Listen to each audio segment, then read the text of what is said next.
ہمیں جنت مل جائے گی، اکیلے کو نہیں 10 کو اور لے کے جائیں گے۔ یاد رکھیے گا، صرف قرآن حفظ کر لینا کافی نہیں ہے، وَعَمِلَ بِمَا فِيهِ، اس کی زندگی میں قرآن ہونا بھی چاہیے۔ قرآن پاک کا مضمون اس کی زندگی میں بھی جھلکنا چاہیے، یہ شرط لگی ہوئی ہے۔ اچھا، جب کوئی ان دونوں شرطوں کو پوری کر لے گا تو ملے گا کیا؟ اور نبی کریم صلی اللہ علیہ وسلم نے ارشاد فرمایا، اس کے ماں باپ کو ایسا تاج ان کے سر پہ رکھا جائے گا جس کی روشنی سورج کی روشنی سے زیادہ حسین ہوگی، ضوءہ احسن من ضوء الشمس۔ آگے حدیث کے الفاظ اور بھی ہیں، چاہے وہ حضور اکرم صلی اللہ علیہ وسلم کا قول ہو یا راوی کا قول ہو۔ فرمایا، فما ظنک بمن عمل بہذا، جب حافظ قرآن کے ماں باپ کو ایسا تاج عطا کیا جائے گا کہ جس کی روشنی سورج کی روشنی سے زیادہ حسین ہوگی، تو سوچو بھلا اس حافظ قرآن کا مرتبہ کیا ہوگا؟ اس حافظ قرآن کا مرتبہ اللہ کے نزدیک کیا، جو اس کے ماں باپ کو اتنا بڑا اجر مل رہا ہے، اس کو کتنا بڑا اجر ملے گا، اس کو تو کوئی سوچ بھی نہیں سکتا۔ ایسے موقع پر ہمارے حضرت مولانا محمد احمد صاحب رحمۃ اللہ علیہ ایک شعر سنایا کرتے تھے، وہ شعر میں آپ کو سناؤں۔ حضرت فرمایا کرتے تھے، مبتدی کے واسطے تو پر بچھاتے ہیں ملک، مبتدی کے واسطے تو پر بچھاتے ہیں ملک، منتہی کے واسطے تو جانے کیا ہو جائے گا، منتہی کے واسطے تو جانے کیا ہو جائے گا۔ کہنے کا مطلب یہ، حافظ قرآن اور عامل قرآن، اس کے ماں باپ کو یہ فضیلت ملے گی کہ ان کو تاج پہنایا جائے گا، اور خود اس حافظ قرآن کا مرتبہ کیا ہوگا، ایک دوسری حدیث میں بیان فرمایا گیا، یقال لصاحب القرآن اقرأ وارتقی ورتل کما کنت ترتل فی الدنیا فإن منزلک عند آخر آیت تقرأها۔ حضور اکرم صلی اللہ علیہ وسلم نے ارشاد فرمایا، حافظ قرآن سے کہا جائے گا، جنت کے اندر کہا جائے گا، پڑھ قرآن، قرآن پڑھتا جا، جنت کے درجات پہ چڑھتا جا، جہاں تیرے قرآن کی آخری آیت ہوگی وہی تیرا مقام ہوگا۔ یہ ہے حافظ قرآن کا درجہ۔ ایک حدیث اور ذہن میں آ رہی ہے، حضور نے ارشاد فرمایا کہ جس آدمی نے قرآن کو یاد کیا اور قرآن سے مدد لیتا رہا، من قرأ القرآن فاستظہرہ فأحل حلالہ وحرم حرامہ ادخلہ اللہ الجنہ وشفعہ فی عشرۃ من اہل بیتہ کلہم تجب علیہ النار او کما قال علیہ الصلاۃ والسلام۔ حضور نے ارشاد فرمایا، جس آدمی نے قرآن پاک پڑھا، قرآن کو یاد کیا اور قرآن سے وہ مدد لیتا رہا، ایک ترجمہ۔ دوسرا ترجمہ، قرآن کو اس نے اپنی ذات کے اوپر غالب رکھا، لہذا قرآن کے حکموں کو پورا کرتا رہا، جو قرآن نے حرام کر دیا اس کو حرام سمجھا، جس کو حلال کیا اس کو اس نے حلال سمجھا۔ ایسے حافظ قرآن کو حق تعالی شانہ اپنی رحمت سے جنت نصیب فرمائیں گے، اسے جنت میں داخل فرمائیں گے۔ اور اتنے نہیں کہ وہ اکیلے جائے گا، وَشَفَّعَهُ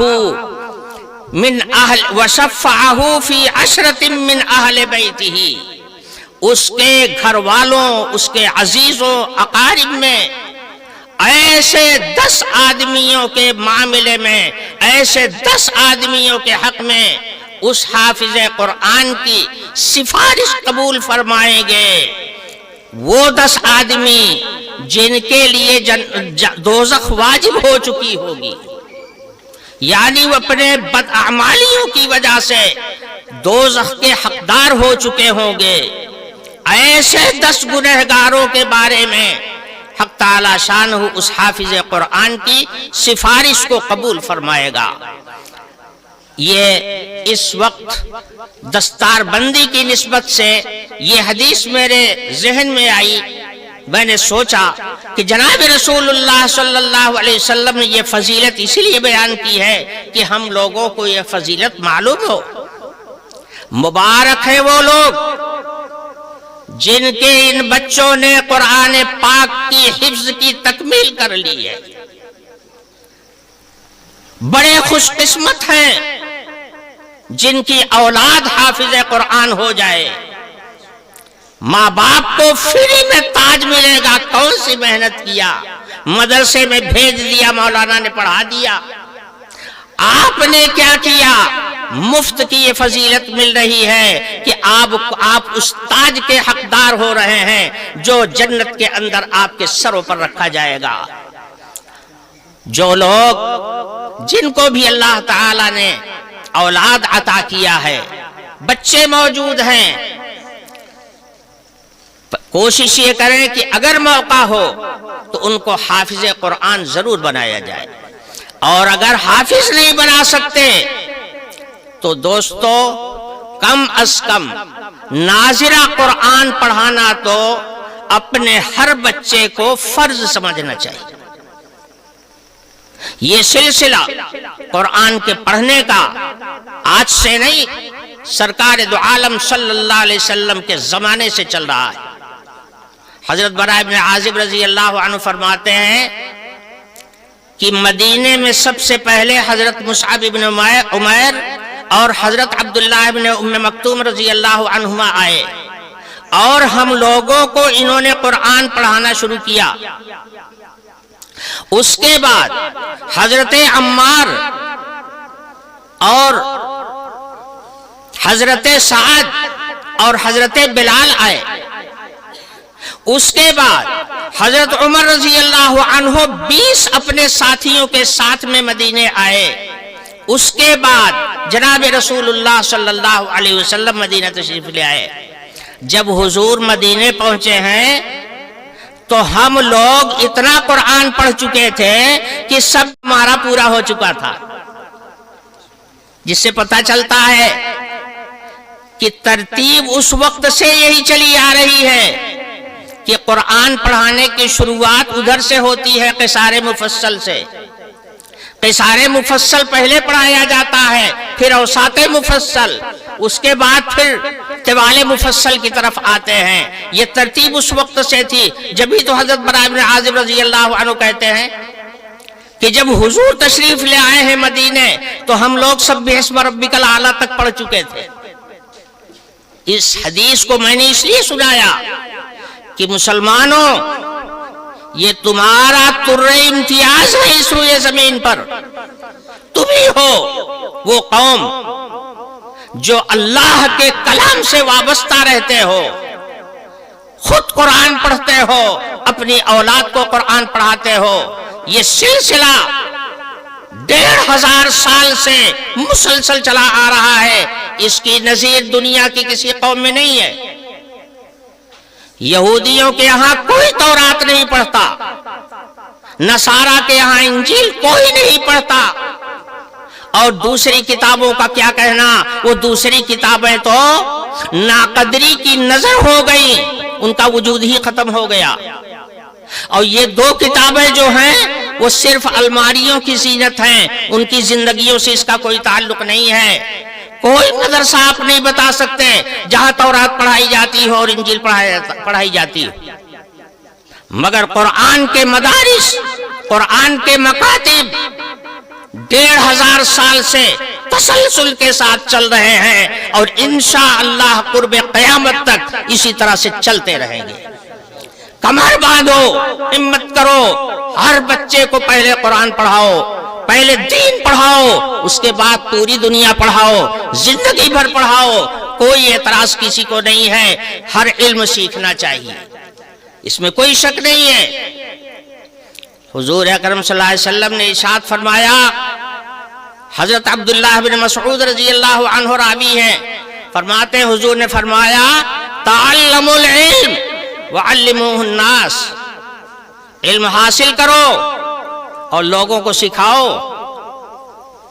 حضور نے علم کو عمومی کیا ہے، پہلے یہ علم جو تھے وہ خاص خاص جگہوں پر رکھے جاتے تھے، بچا بچا کر کے رکھے جاتے تھے، حضور نے اس علم کو عام کیا ہے دنیا میں۔ اس کے اندر میں بتانا یہ چاہتا ہوں کہ حضور نے کسی خاص علم کی تلقین نہیں فرمائی، مطلق فرمایا تعلموا العلم وعلموه الناس، علم حاصل کرو اور آگے کے لوگوں کو سکھاؤ۔ دوسری بات حضرت عبداللہ بن مسعود رضی اللہ عنہ فرماتے ہیں، حضور نے فرمایا تعلموا الفرائض وعلموه الناس، علم فرائض سیکھو اور لوگوں کو سکھاؤ، ورنہ تم فرائض کو نہیں جانو گے اور فرائض سے محروم رہ جاؤ گے، پھر ناانصافیاں ہوگی، مظالم ہوگے۔ زیادہ تفصیل کا وقت نہیں ہے، اتنے مختصر سی بات میں عرض کرنا چاہتا ہوں۔ تیسری بات حضور نے کیا فرمایا، یہ اصل یہ ہے تعلموا القرآن وعلموه الناس فإني امرؤ مقبوض۔ حضور نے ارشاد فرمایا، یہ کس کو کہہ رہے ہیں؟ حضور کے مخاطب اس وقت حضرات صحابہ ہیں، اور حضرات صحابہ کے پردے میں پوری امت مخاطب ہے۔ تو حضور فرما رہے ہیں تعلموا القرآن وعلموه الناس فإني امرؤ مقبوض، قرآن پڑھو اور لوگوں کو پڑھاؤ، اپنے بچوں کو پڑھاؤ، اپنی اولاد کو پڑھاؤ، اور قرآن کے علم کے پڑھنے پڑھانے کا سلسلہ جاری رکھو، اس لیے کہ میں قید رہوں گا۔ فإني امرؤ مقبوض کا مطلب یہ ہے کہ میں قید رہوں گا، میں بھی اس دنیا سے چلا جاؤں گا، میں یہ امانت تمہارے ہاتھ میں دے کے جا رہا ہوں، اس امانت کی قدر کرو۔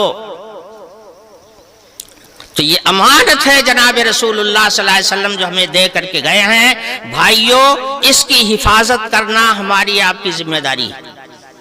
ہم اگر پڑھتے پڑھاتے رہیں گے تو انشاءاللہ ایسے ہی قرآن محفوظ رہے گا، اور جب پڑھنے پڑھانے کا سلسلہ بند ہو جائے گا تو پھر آپ کی نسلوں سے قرآن نکل جائے گا، نسلیں جو ہیں ویران ہو جائیں گی، ان کے سینے کھنڈر ہو جائیں گے۔ اس لیے کہ حضور نے فرمایا تھا ان الذی لیس فی جوفہ شیء من القرآن کالبیت الخریب، جس سینے میں قرآن کی آیت نہ ہو وہ کھنڈر مکان ہے، ایسا مکان ہے جو رہنے کے قابل نہیں ہے۔ تو بھائیو اس علم کو زندہ رکھو، یہ اللہ کے رسول کی امانت ہے، اللہ کی امانت ہے، اس کی قدر کی جائے۔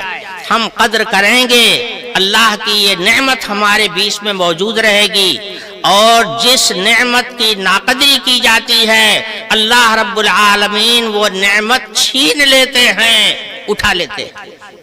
قرب قیامت کے متعلق حضور نے فرمایا ہے کہ جب قرآن کے ساتھ ناقدری کی جانے لگے گی، ناانصافی کی جانے لگے گی، تو اللہ پاک قرآن کو اٹھا لیں گے اللہ وہ دن نہ لے آوے.